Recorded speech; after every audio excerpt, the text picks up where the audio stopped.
You're watching New Car Spin. I'm Brian, and this is the Mazda CX-90. It's their new flagship. It's a 3-row SUV, and yeah, it replaces the CX-9. But more importantly, I'm not even going to get into the differences between the CX-9 and the CX-90. This is by far the more superior vehicle, and there's so many changes it doesn't even matter what the changes are, as far as, like, you know, longer wheelbase, 6-cylinder engine, blah blah blah. It's completely different. So there's really no reason to tell you why it's so different. Just know, throw the CX-9 away and go get a CX-90. I've had this for 8 days, actually. I had it over Memorial Day weekend. We took this thing everywhere. I think I've refilled it twice. So I put almost 1,000 miles on it. I'm impressed.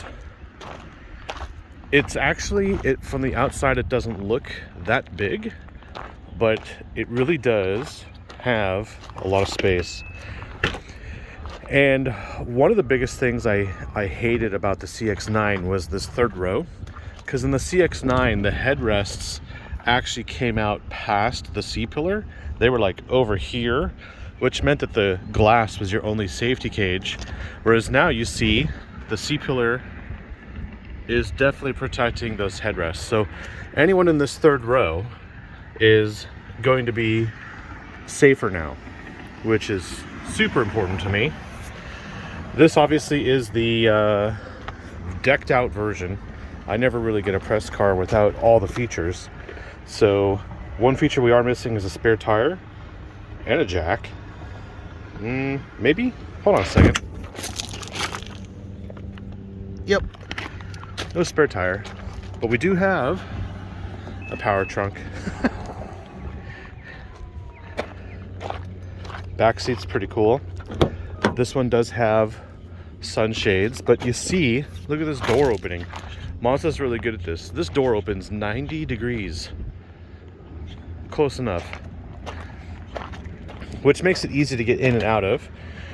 Obviously, we have this back seat with the reclining seats, and they're actually vented.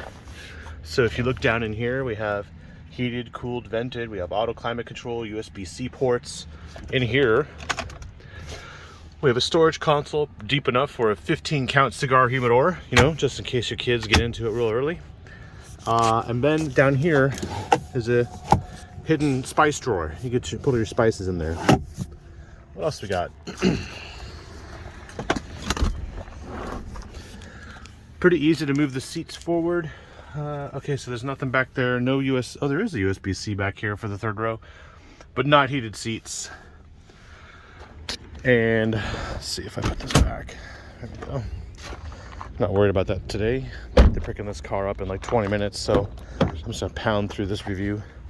I love this interior. I've driven the hybrid and a 6-cylinder version. None of them had this interior. This is my favorite interior. They have a lighter one with like a Japanese rope thing, and then they have just like a plain Jane one with just, you know, leather. And this one by far is the most talented looking. It's because it's Alcantara-ish down here in the center. And this might be a pre-production model. I can see that the colors are a little off here, and that's okay in certain lights. I wouldn't be too nitpicky about it at all. But the important part is probably, hey, show me that Inline-6. Well, there's not much to show these days on new engines, but this is actually not just a 6-cylinder, because it is actually a hybrid. Let's see if I can get this right. Oh, look at that. Boom. Big honking engine. And yeah, there's like a thing here. Unlock. Yeah, there you go. So yeah, this cover definitely keeps the heat in. I can tell you that right now. It's just a modern interpretation of a Mazda. It is the best Mazda I've ever driven. You can tell it's a hybrid because down there, lithium ion is down there in the center of the vehicle. Center of gravity is lower that way. Radar cruise, lane keeping detection. It's got all the tech. All the tech. This is artisan red, so it's like dark black cherry in the shade and bright cherry red in the sun. It's got a color shift going on to it. So let's start it up.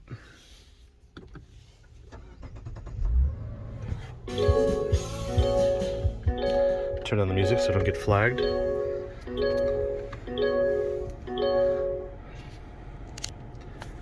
So we do have Android Auto. It's wireless here, which is great. I know some of you have those Apples, but I don't. We have automatic climate control, and you can actually control the rear from here. Just select that. What I find is that the rear actually gets kind of noisy. There's a big fan sound here, and it sounds like some of the vents are closed, but they're not. Obviously, pano roof, sunglasses compartment. Lots of information here about seatbelt safety. The car definitely lets you know when somebody's in there and doesn't have the seatbelt on. It has this thing called iStop, which means that as we travel along, the engine will actually shut off and the car will coast. And when you put your foot on the gas, it will turn the engine back on. It also does the stop start at the lights, but you don't even notice it. And this iStop doesn't necessarily mean it's going to disable stop start at the lights. It just means it's going to keep the engine running all the time, which is sounds like I'm saying the same thing, but trust me, I'm not. We do have some storage in here, not very deep. USB-C. Mazda kindly provided a USB stick, which I'd be very inclined to duplicate for my road trips. And then we have this thing here called My Drive, which you push up or pull back and it goes into sport mode or off-road mode. I just keep it a normal mode, so that's pretty cool. Hill descent control, and then we have camera, so we can toggle between different camera modes. And then STV and 360M. So we have 360 camera, and then we have the like combination camera. So it's kind of complicated to look at, but once you understand, you slide this to go back and forth between the two, and then you can rotate to get to the side views. It really helps when you're you know, in a tight situation. But the standard mode is probably going to be this one for you. I don't think many people are going to toggle between modes, so I know I don't in my Land Rover, unless I'm off-road, and then I'm sitting here figuring this out. The weirdest thing here is this. It's not electronic, it's physical, and it's just over to the right for reverse, which is awkward. And then getting into drive, sometimes I feel like, oh, I know what it was. I was in a car wash, and I was a little flustered. But basically, it doesn't easily go into drive when you're rolling. So, for instance, if you take this to the car wash, and you're rolling along, you can't just put it in drive. So if I put this in neutral now, so let's just say we're at the car wash and we get to the end, I'm going to put it in drive. Well, of course, now it's in drive. At one point it said drive selected but not engaged. Press brake pedal. So I would have had to come to a complete stop at the end of the car wash to get it to actually engage drive rather than just select drive. And I think that's kind of, it has some kind of a logic in here to keep you from accidentally going into the wrong gear. But I had a state trooper behind me in the car wash, and yeah, it's kind of awkward. I had to figure out right away and move on my way. I didn't want to cause a hassle. I don't think anyone's ever been pulled over in a car wash before, but that would have been fun. Okay, so we are in Frisco, Texas right now, heading over to the PGA Parkway, and what I find interesting is this car is super fast for what it is. A lot of my buddies and people around me have said, well, you know, is Mazda better than Toyota or Nissan or whatever? So people just don't understand what Mazda is about. It is the Japanese Audi. People don't get how nice this car is. And the 3 hatchback, the 3 sedan, There's a lot of different cars that Mazda makes that are like just super cool cars. Some of them are on the pricey side, but again, it's a Japanese Audi, and until you recognize that, you do not appreciate what this thing is. Obviously, all-wheel drive. There's an electric motor that connects to the vehicle in the drivetrain. Let's see if I can get you here under home. I can go to information. We have a fuel efficiency monitor and a vehicle status monitor. If we go into fuel efficiency, there you go. So you can see the battery working and the hybrid, the motor, like that's one part of it. Or we can go into the energy history and you can see, obviously don't judge my numbers here because the way I drive, you know, I'm idling, taking shots, and you know, it's just like kind of like this roundabout, you know. People who don't know how to use a roundabout don't know how to use it until they figure it out. So a lot of these cars we get into, and it's like, how can I get around this car without reading the manual? And I shouldn't have to, and mainly because normally they don't put a manual in the glove box with these anyway. But my whole point is, as we head over to PGA, where they just recently had their senior tour, the beauty of this car is it's not a Highlander. It's not going to be driven by some old fart. Grandma and grandpa will not buy a Mazda. And that's the beautiful part, because, you know, there will be plenty of younger, hipper, faster people that will be driving this Mazda CX-90. And this thing is smooth and so powerful. It kind of plays on the confusion that might be out there, which is obviously CX-90 is what we're in here, but then Volvo has the XC90, right? And you'd figure, oh, are they trying to copy it? And you look back here, you look around, like, unless you're in here personally, you wouldn't have any clue as to why Mazda called it this. And I actually still don't know why, but there's a PGA space here. What I would say is, you will not confuse a Mazda CX-90 driver with a Toyota Highlander driver. The Mazda driver will always be on their way. Oh, there's a CX-9. So you could tell that Mazda has put a lot of engineering and research into these vehicles. I feel like the fit and finish in here is perfect for a car of this price point, which, let's face it, is $55,000, which sounds like a lot, but I had a Durango RT back in the day and it was $55,000, and it had a big V8 and it had, you know, the Harman Kardon stereo and everything. This has a Bose stereo and it sounds really good. Obviously my Android Auto was kicking in when I hit the button down there. So the stereo is great, even though it's a Bose. It's got many different configurations. Actually, this Bose doesn't blow. Bose blows, get it? So essentially, my whole point is, I put 1,000 miles on this car in a week, and this is a great brand new vehicle.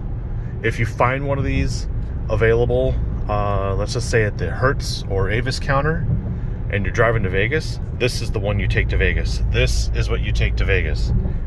Again, this is what you take to Vegas, because you can get up there in the triple digits and it will just cut through the highway, and it's super quiet, and it's got the power, and it actually has the fuel efficiency to be a very, very economical choice. And I would just say, like, overall, Mazda flew me out to Santa Monica and then San Francisco, and I was a part of the whole press launch, and I got to drive these cars through California. And when I was in Sonoma, I was like, yeah, you know what, I like the plug-in hybrid better than the 6-cylinder. But now that I'm here in my homeland, Texas, and I've got the 6-cylinder, I will show you why I think the 6-cylinder is the way to go if you live in Texas. I still think that the hybrid, the plug-in hybrid, is the way to go if you live in California. And I think that's because obviously in California it's just congested and choked and disgusting. And what else can I say about California?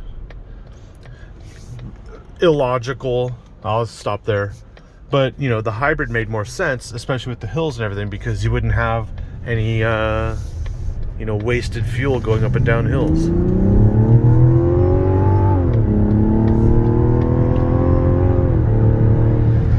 But here in Texas, where you're passing big trucks like this quite frequently on the freeway, you have the power to do it. You're not choked by a 4-cylinder. And that's Audi's problem, is, you know, the Q5 is a puny 4-cylinder, whereas this is Mazda's most powerful engine here. This Inline-6 Mazda is not puny. And I think in places like Texas, where you have these trucks and things, is you have the exact amount of power you need, the right quality that you need, and the delivery is very smooth. It's not rough. I think I have to sneeze.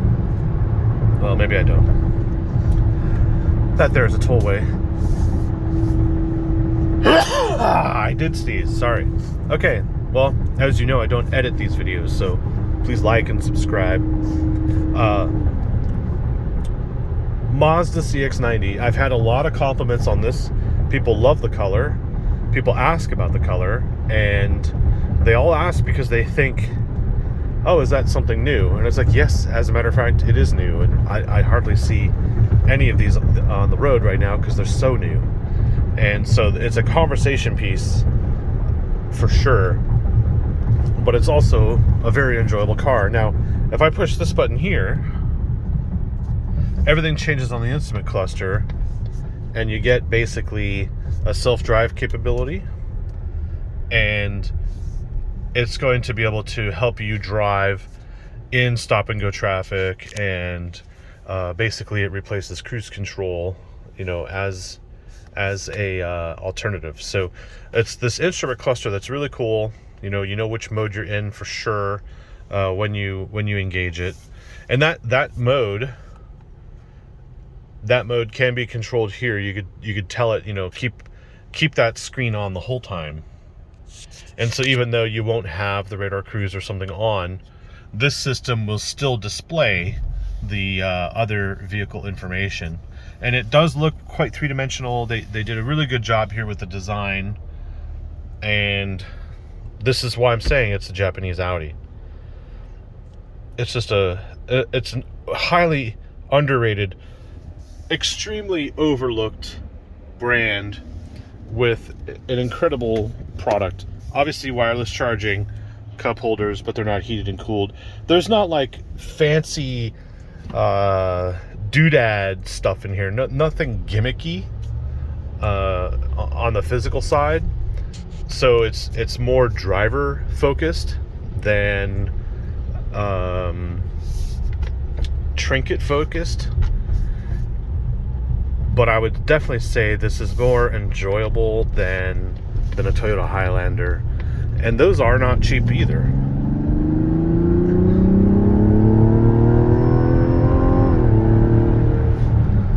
So there we go.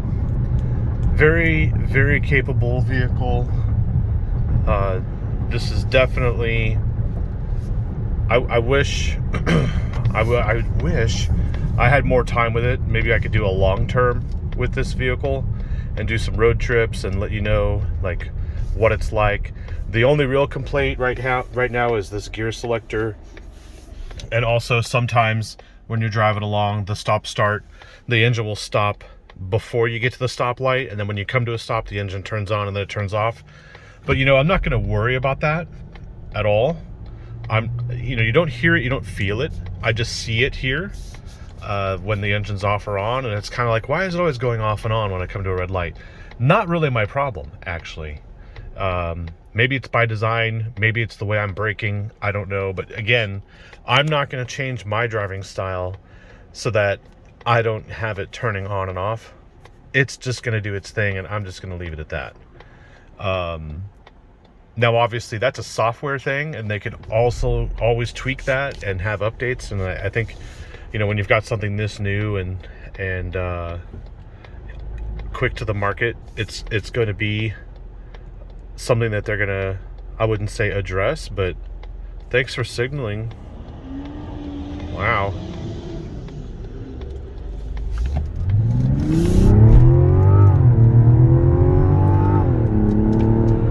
But essentially, you've got, see if I can get it to go into coast mode here.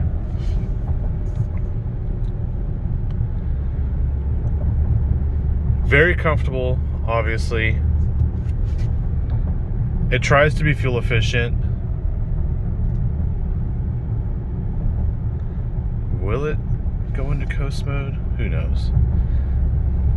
Trying to get it to do something, and you never get anything to do anything you want it to do when you're ready. It's like on cue. There we go. Boom. So we're coasting. We're doing 41 miles an hour down the street, and the engine's off. And if I just touch the throttle, there we go. It's back on. And there's no jerkiness. There's no engage, disengage feeling. It is seamless. It's almost unbelievable. And I didn't know it was doing it until I was on that Mazda press trip in San Francisco. That video, there was hail, there were plenty of car accidents. It was ridiculous. But when I was driving the 6-cylinder back down to San Francisco, I looked over and I'm like, oh, look at that. The engine's completely off, and I was on the freeway. So clearly it's time to go. So I appreciate your attention. And what I'm going to do is drop this car off and continue on with my day. Hope you had a good Memorial Day. Hope you enjoyed your weekend and your family time. Like, subscribe, comment. I'm going to try and get more press cars, but for this summer, I'm going to probably take a break because there aren't that many brand new cars as much as spanking new as this one. And it's going to be brutally hot here in Texas, and it's always a challenge to shoot a car in the 110 degree heat and pretend I am enjoying it. The reality is I'd rather just have a nice summer and maybe drive something here and there, but like, I'm not going to drive a convertible in the 110 degree heat. It's impossible. So thanks for watching, and definitely check out the CX-90. It is number 1 on my list of road trip cars. And there's a plug-in hybrid. If you live in California, I would suggest that. And of course, the 6-cylinder is very Texas friendly. Talk to you later.